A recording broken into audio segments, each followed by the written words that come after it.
السلام علیکم ناظرین، امید ہے آپ سب خیریت سے ہوں گے۔ ناظرین، رمضان المبارک ایک ایسا مہینہ ہے جس میں اگر کوئی انسان اپنے اندر تبدیلی لانا چاہتا ہے تو اس سے بہتر موقع شاید ہی کوئی اور ہو۔ اسی مبارک مہینے کی مناسبت سے اس سیریز میں انشاءاللہ ہم روزانہ کی بنیاد پر ایک ایسی عادت کا تذکرہ کریں گے جس کو اپنانے سے ہمیں دنیاوی اور اخروی دونوں قسم کے فائدے انشاءاللہ ہمیں حاصل ہوں گے۔ اس سیریز کی آج پہلی ویڈیو ہے اور اس میں ہم ذکر کریں گے جو سب سے پہلی عادت ہے وہ ہے صدقہ کرنا۔ صدقہ ایک ایسی چیز ہے جس کے بہت زیادہ فضائل جو ہیں وہ احادیث میں آئے ہوئے ہیں،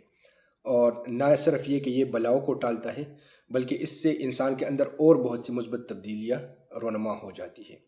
صدقے سے متعلق اور پھر بالخصوص رمضان المبارک کے مہینے میں صدقہ کرنے کے حوالے سے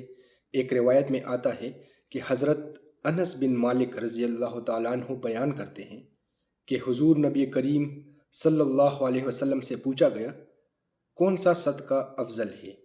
آپ صلی اللہ علیہ وسلم نے فرمایا، رمضان میں صدقہ کرنا افضل ہے۔ تو ہمیں بھی کوشش کرنی چاہیے کہ ہم بھی اس مبارک مہینے میں ہر دن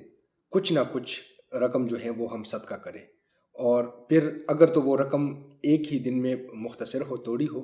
تو بے شک کچھ دن ہم ہر دن کچھ نکال کے، اور پھر جب 8-9 دن یا 10 دن کے جمع ہو جائے تو پھر یکمشت ہم اس کو کسی مستحق تک پہنچا دیں۔ تو اس میں انشاءاللہ ہم سب کی اخروی بلائی بھی ہوگی اور ہمارے کسی بھائی کی دنیاوی بلائی بھی ہو جائے گی۔